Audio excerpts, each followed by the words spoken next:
A few days before our 5th wedding anniversary, Laura posted an intimate photo with her male secretary on social media. The caption read, "New husband." I calmly liked the post, then sent her a divorce agreement. Not long after, she commented under the photo, "Don't ask, it's fake, lost a game of truth or dare." Then she hurried home to explain everything to me. I said, "It's fine, let's divorce." After all, the divorce lawyer was already prepared. Chapter 1. Laura frowned deeply and glared at me. "What do you mean by that? I told you, it was truth or dare. You liking it is one thing, but now a bunch of people are asking me about it. It's like I actually cheated." Something stabbed sharply in my chest. I clenched my fingers. "Didn't you?" Laura shot to her feet. "Fine, you don't believe me. I'll video call Peter right now." Peter's gentle voice came through, his tone full of apology. "Raphael, I'm really sorry. We were just playing a game last night. If you're uncomfortable, I'll post a clarification immediately." But his eyes were clearly full of smug satisfaction. I suddenly laughed and said, "Sure, go ahead, post it." His expression changed instantly. Laura quickly turned gentle, soothing him. "There's nothing to apologize for, and there's no need to clarify." Then she looked at me, her gaze sharp, her tone full of reproach. "Do you really have to make a big deal out of this and put Peter in an awkward position?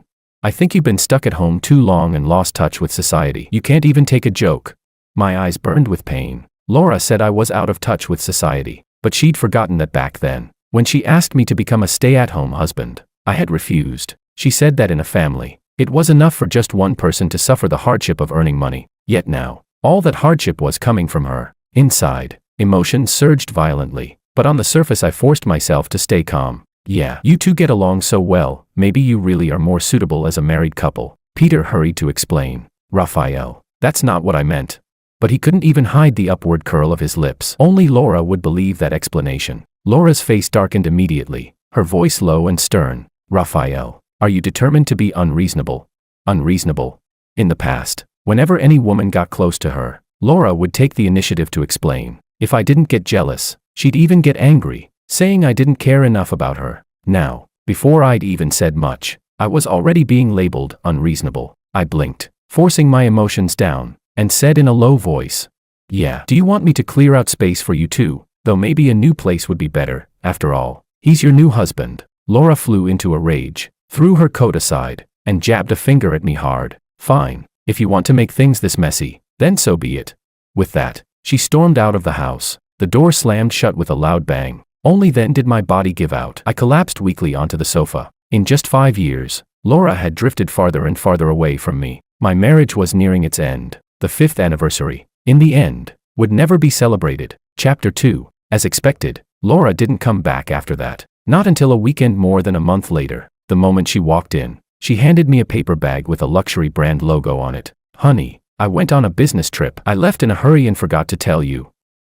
I also forgot our anniversary. Don't be mad. I bought you a tie." I opened it and took a look. It was a youthful style, and the color was a light blue. Blue is my least favorite color. Laura used to find that strange. I thought all guys liked blue. I put the tie back into the box and set it on the coffee table. Suddenly, I remembered a post Peter had shared not long ago. He said blue was his favorite color, the color of love. Who this tie was really meant for no longer mattered. I let out a breath. "Find some time. Let's go get the paperwork done." Laura froze for a moment, then tossed a set of car keys at me. "A tie's not enough. I bought you a new car too. Come on. Let's go downstairs and take a look." When I didn't move, she pulled out her phone and flipped to some photos. "If you don't want to go down, that's fine. I'll show you the pictures." I glanced at them. The model was painfully familiar. It was the same one Peter drove, just a different color. Laura truly had no bottom line, keeping the red flag standing at home while colorful flags flew outside, and even making us drive the same model of car. It was disgusting.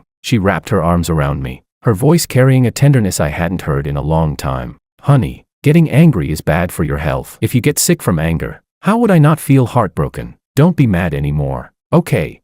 I pulled her hands away and just looked at her, enunciating every word. "Pick a time. The two of us will go get the paperwork done." The smile on Laura's face vanished instantly. She darkened, her tone impatient. "I've already gone this far to coax you. What else are you unhappy about?" When I didn't respond, she flew into a rage, stood up, and turned to leave. "You really have to make this such a big deal. If we actually get divorced, I'll see where you go to regret it." Regret? I'd thought about it for a whole month. How could I regret it? Last month, I made chicken soup and brought it to her company, but the office was empty. I walked into the inner lounge. Laura and Peter were lying on the bed, wrapped in each other's arms, their bodies close and intimate, as if nothing in the world could separate them. It had been a long time since Laura last slept in my arms. Peter's neck was covered in scattered kiss marks. I couldn't take it anymore. My stomach churned violently, and I stumbled out, but I didn't tear the veil off right then. My family's small factory had survived all these years solely because of Laura. If I completely fell out with her and the factory collapsed, with my father's temper, he might end up in the hospital from sheer shock. But now, I grabbed her arm. I want a divorce. Laura grew even angrier and shook my hand off. If we really divorce, what do you think will happen to your dad's factory? I cried out hoarsely. Laura. Tears poured down uncontrollably. My dad passed away last week. Chapter 3. Last time, after I had a fight with Laura, my dad called me and said that the Ramos Group had cut off the funding. I called Laura to question her, but Peter answered instead, with an awkward tone. He said, Laura's busy. She won't be answering her phone for the next few days. I didn't know whether he was telling the truth, but the Ramos Group really had stopped the funding. I thought Laura might be deliberately making things difficult for me. I assumed it was just her throwing a tantrum, but only one day later, several suppliers caught wind of it and began terminating their contracts one after another. In less than a week, almost all our partners chose to cancel cooperation. In the scorching summer heat, I went door to door to speak with their bosses. No one was willing to see me. Eventually, I collapsed from heat stroke under the sun. When I woke up, I saw my dad wiping away tears. It's Dad who's dragging you down, he said, but we didn't even have the luxury to grieve. The factory had been shut down for days, and the workers came to our home to protest. I called Laura dozens of times, but no one ever answered. Outside, the workers had already started smashing the doors and windows. In my desperation, I finally managed to contact her through another assistant. Impatiently, she asked, "What is it?"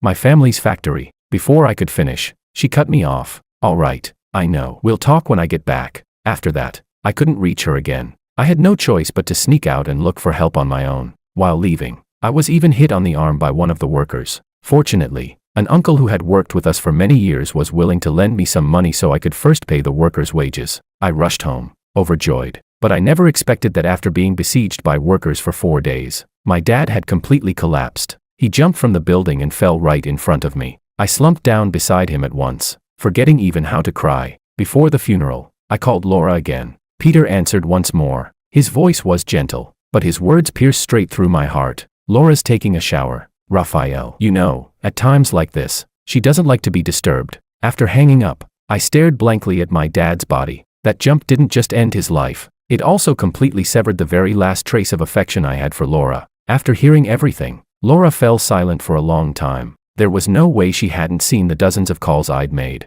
After a long while, she finally spoke. "You." But she didn't finish the sentence. Perhaps she knew that he was already gone, and there was nothing she could say now. Yet in just a moment, she returned to her usual self. "Raphael, I'm sorry about Dad, but you know, if it weren't for me, your father's factory would have gone bankrupt 4 years ago. With his personality, he was never suited for business." I couldn't believe what I was hearing. Unable to suppress my anger any longer, I slapped her across the face. "Are you even human?"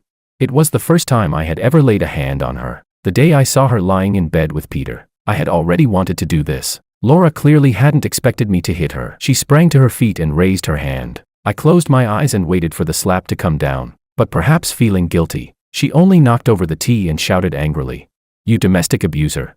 She nodded as she spoke. "Fine, you want a divorce, right? Then divorce it is." With that, she called her lawyer. "Bring over a divorce agreement." Chapter 4. How did Laura and I end up like this?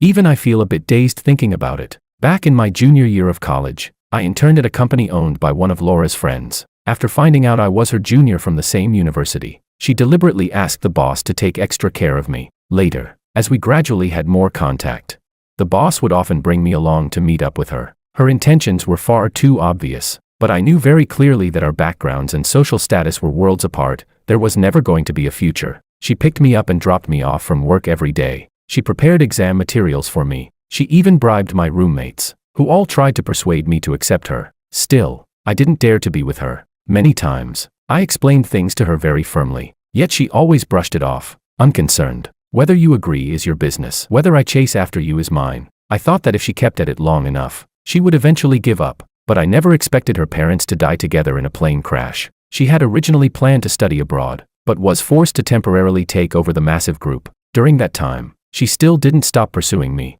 Only, every time I saw her, her face was pale, her brows tightly furrowed. No matter how hard she tried to hide it, she couldn't conceal her exhaustion. After asking my former boss, I finally learned that she was surrounded by danger within the group. Yet in front of me, she still pretended to be calm and unbothered. I could no longer hold back my heartache. During the hardest period of her life, the two of us got through it together. I didn't understand her work at all. All I could do was stay by her side when she felt defeated, and make her a bowl of chicken soup. She once held me inside.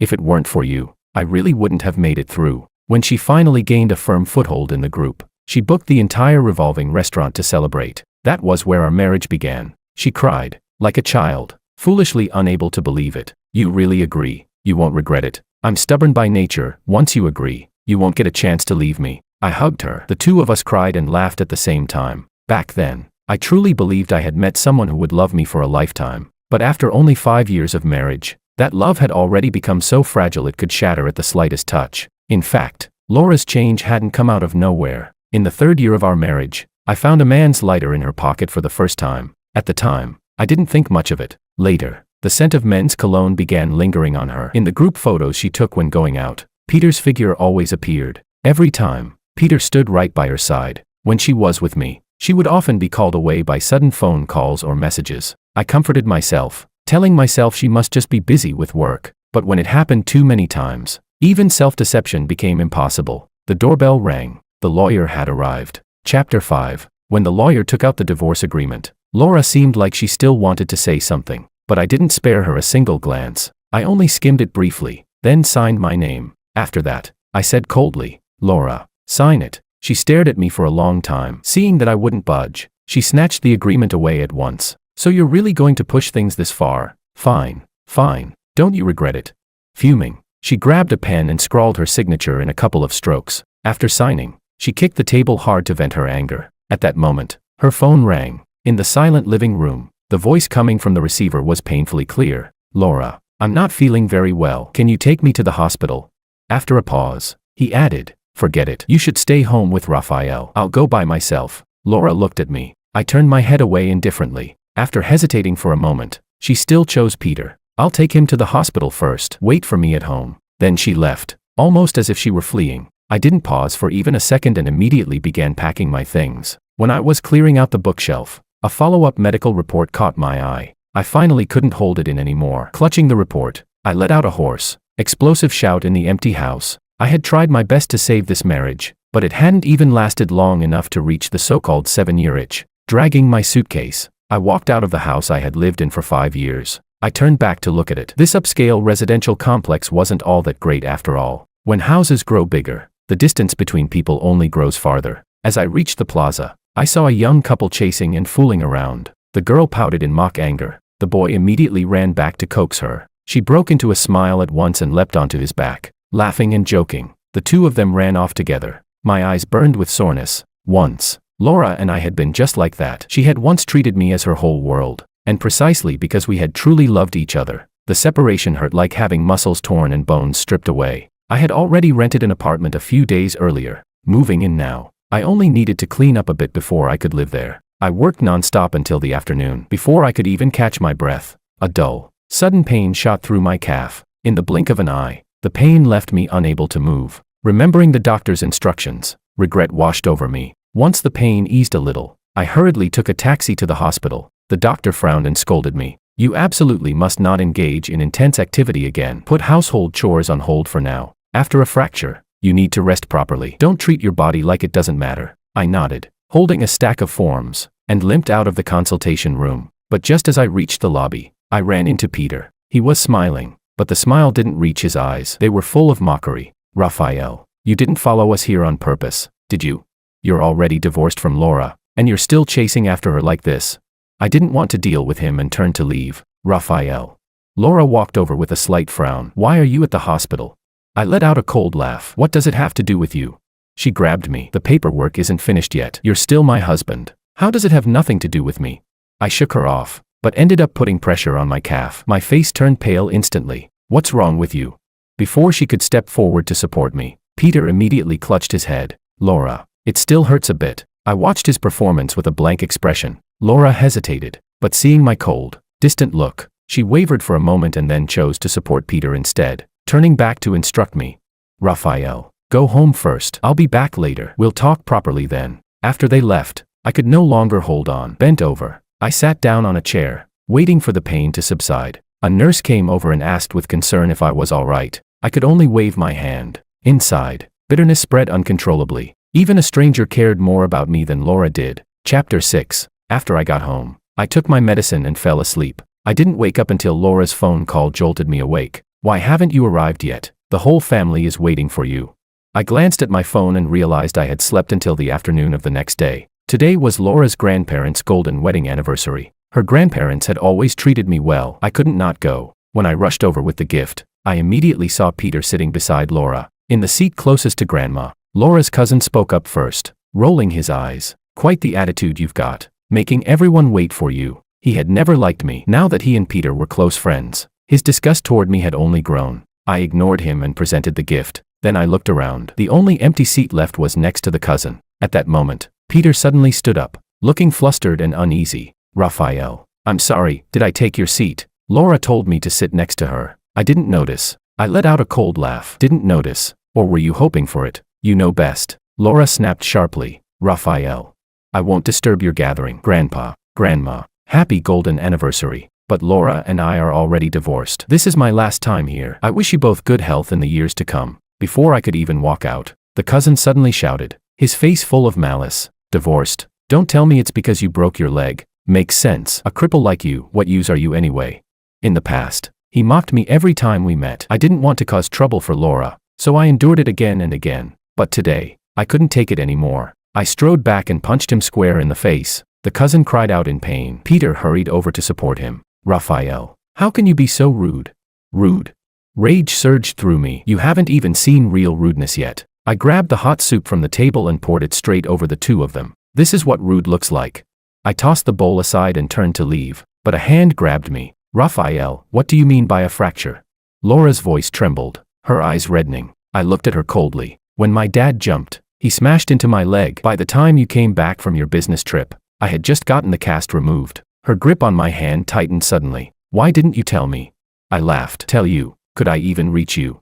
That sentence made her release me instantly. I finally got away. If I had to look at any of them for one more second, I would feel sick to my core. Just as I got into the car, I saw Laura chasing out after me. She grabbed the car door, guilt written all over her face. Raphael, I didn't know. I'm sorry. I cut her off calmly. I accept your apology, but I don't want to forgive you. Go back. Peter is still waiting for you. As soon as she froze, I shut the car door and urged the driver to leave immediately. Chapter 7. Streetlights flashed past outside the car window, and memories surged like a tide. Laura and I once had a child, but at that time, she had just managed to secure her footing within the group. The timing wasn't right. After discussing it, we chose to terminate the pregnancy. After the procedure, Laura was overwhelmed with guilt. For several nights in a row, she woke up crying from her sleep, holding me and apologizing again and again. So many times, she fantasized aloud about the future, about having a child and making them the happiest kid in the world. Back then, I truly believed that the happiness of a family of 3 was just around the corner. But in the end,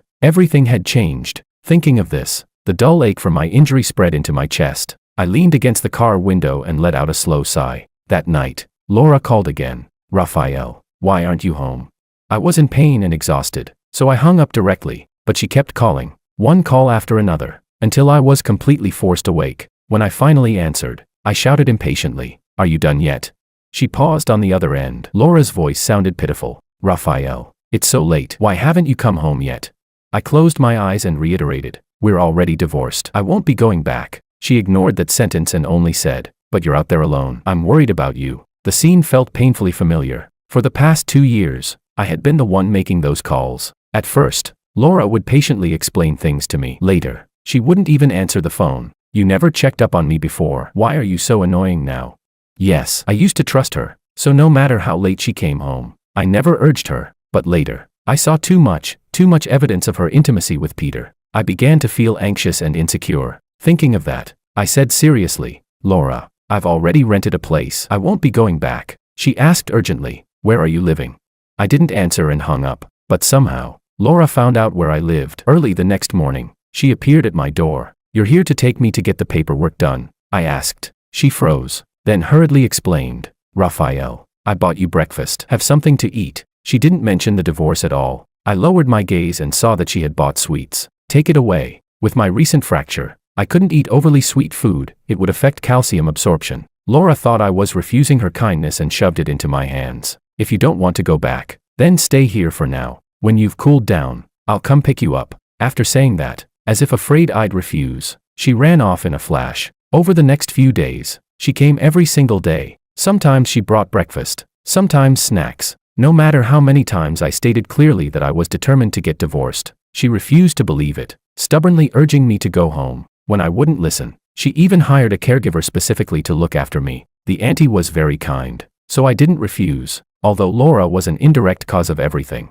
there was no need for me to punish my own body for it. Chapter 8. After my follow-up check confirmed there were no issues, I began looking for a job. I didn't have much work experience, so I could only start as a junior employee. Fortunately, my coworkers were all quite friendly. I quickly got into the rhythm. My days were full and relatively relaxed, with one exception. A female colleague from the neighboring HR department was very bold in showing interest in me. Every day, she either brought small snacks or ordered milk tea. I wanted to refuse, but I had no good reason, because every time, she brought it for the entire team. Still, everyone knew what was going on, and they even encouraged me to consider it. That left me feeling troubled. It wasn't that I was unwilling to find another partner. It was just that, at this stage, I wanted to focus on my career first. What troubled me even more was that our company had business dealings with the Ramos Group. On the day I went to liaise with Ramos, I couldn't help feeling restrained. Some people there recognized me. Sure enough, not long after, Laura, having gotten the news, came down from the top floor. Peter followed behind her. When she arrived, that female colleague was chatting with me. Laura's face darkened immediately. With so many people around, she didn't question me outright, but when I went to the restroom, she followed me. Is this woman the reason you divorced me?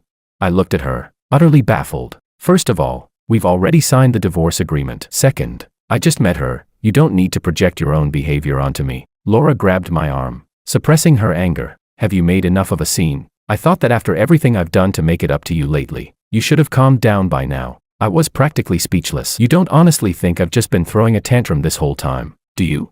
She frowned. Isn't that what this is? After all these years together, how could we just cut things off like that? Her naive way of thinking almost made me laugh. I pried her hand off mine and nodded. I understand. Seeing my expression return to normal, she finally relaxed. Then come back and stay at home tonight. I didn't respond, apparently taking my silence as consent. Laura left, pleased with herself. On the way back, Peter came out to meet her. He first glanced at me warily, then looped his arm through Laura's. Why did you take so long? Laura shoved him away, turned back to look at me, wearing an expression as if she were waiting for praise. I walked past the two of them without even glancing sideways. Behind me came Laura's impatient voice. Stay away from me. I sneered inwardly. Peter was truly pitiful. Laura didn't seem to like him that much either, snapping at him whenever she pleased. After I got home from work, Laura's call came right on time. Rafael, what do you mean by this? You're suing me? Back on the day of Grandpa and Grandma Ramos's golden anniversary, I had already contacted a lawyer to start the process. I hadn't expected the notice to reach Laura today. I said calmly, if you won't go handle the paperwork with me, I have no choice but to go through the legal process. Laura was silent for a long while. You really want to divorce me? I think I've made that very clear to you the last few times. After saying that, I hung up, but less than half an hour later, someone started pounding on my door. It was Laura. I didn't open it for a long time. She simply gave up on her image and shouted outside, Rafael, I need to talk to you.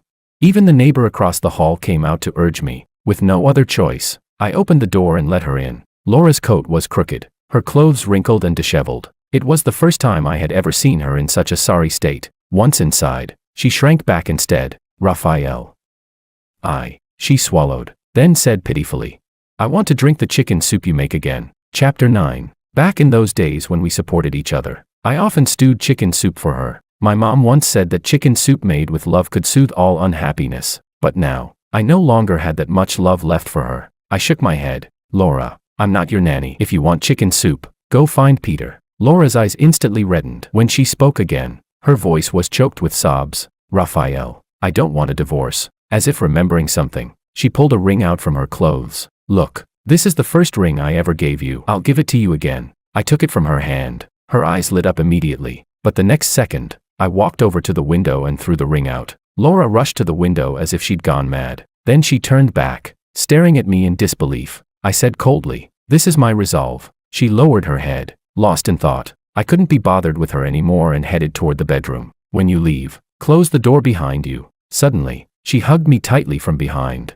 Warm liquid soaked into my back. "Raphael, I was really wrong. I don't want a divorce." She was holding me too tightly. I had to use real force to break free. I shoved her away. She staggered back 2 steps, yet her expression was eerily calm. Looking at her like that, a sense of dread rose in my chest. Sure enough, when I turned back, she followed me, locked the bedroom door, and turned the key. I couldn't believe it. I banged on the door and shouted, "Laura, are you insane? This is illegal." She said, "We won't divorce. We'll just stay like this, together in one house, and not go out. Our relationship will slowly heal." There was a hint of madness in her voice. After that, she only repeated one sentence over and over, "I don't want a divorce." I took a deep breath, forcing myself to calm down. "Laura, I saw you sleeping with Peter." Silence. The next second, the door was flung open. Laura's eyes were bloodshot. "Raphael, listen to me. It was Peter who seduced me." "Really?" "I'm sorry. I won't do it again. Please forgive me." She tried to come at me again, but I forced her back with a baseball bat. "Don't come near me. You disgust me." Her entire body stiffened, pain flashing across her face. Just as we stood locked in that tense standoff, there was another knock at the door. It was the police. Just moments earlier, I had sent an emergency text to report it. Chapter 10. Laura was taken away and detained. Taking advantage of that opportunity, I applied for an internal transfer at my company. The branch in City C needed staff, so I gave up my apartment and moved there directly. Before I left, Laura and I completed the divorce procedures. From beginning to end, we didn't exchange a single word. Only at the moment of parting did she speak hoarsely. "Raphael, I fired Peter." According to Laura, Peter was unwilling to accept it and followed her to her home. While crossing the street, he was hit by a car. Although he was saved, he was left with high-level paralysis. I couldn't help but sigh, but none of that had anything to do with me anymore. Laura asked tentatively, "Raphael, can we still?" I cut her off. "Between us, it was never just about Peter. Even without him, there would have been other men. And most importantly, I no longer have any trust in you." Laura's face turned deathly pale in an instant. Her lips trembled, but for a long time she couldn't say a single word. I didn't bother to listen any further and turned to leave. In City C, my abilities improved greatly. In just 2 years, I was promoted to project supervisor. My income doubled as well. Laura would often come to see me secretly. In fact, I always knew, but I pretended not to notice and never spoke to her. Until one day, she suddenly stepped forward and stopped me. Her voice was a little hoarse. "Raphael." I looked at her quietly. "Today is my birthday. Do you remember?" Her eyes were full of anticipation, but I had truly forgotten. Work was too busy. I hadn't even thought about her in a long time. Seeing that I didn't speak, her expression gradually dimmed. I said softly, "Happy birthday." She immediately lifted her head, tears glimmering in her eyes. "Can I hug you one more time?" I refused. I shouldn't let her have any more illusions. From that day on, Laura never came again. At least, I never saw her. Under her leadership, the Ramos Group continued to grow larger and stronger. I often heard colleagues mention her, but in my heart, there were no longer any ripples. Over those 2 years, there were also outstanding women who pursued me, but I focused on my work and didn't have much energy to spare for that. 5 years later, Laura's cousin suddenly called me. "My cousin wants to see you." I had always disliked him, so naturally I didn't want to bother. Before I could hang up, though, he started crying on the other end. "I treated you badly before. I apologize, but my cousin really isn't doing well anymore. She only wants to see you." I was startled. I had seen Laura in the news last year. She had seemed perfectly fine then. When I rushed to the hospital, I saw a Laura who looked nothing like her former self, emaciated and skeletal. Her hair was cut very short. Her cheekbones protruded. Her cheeks were sunken, and the arm extending from beneath the blanket was nothing but skin over bone. I stared at her in disbelief. Her cousin explained from the side, "She's been drinking all the time. She's been hospitalized several times for gastric bleeding. Repeated gastric bleeding and perforations caused her health to deteriorate more and more. Last year, she was diagnosed with stage 2 gastric cancer. It could have been controlled, but Laura refused treatment and instead abused her body even more recklessly. Very quickly, it progressed to stage 4 gastric cancer. She just said she wants to see you one more time." In the afternoon, Laura finally woke up. When she saw me, tears instantly streamed from her eyes. "Raphael." She had very little strength left, but she still forced herself to speak. "I'm sorry, Raphael." Just those 2 sentences had already exhausted all her energy. To say I felt nothing at all would be a lie. But in the end, everyone has to pay the price for their own actions. Chapter 11. After Laura passed away, her lawyer came to see me. Half of the shares she held were transferred to me. Laura said this is her compensation to you. She asked that you not refuse it. At the time of the divorce, Laura had already given me half of the marital assets.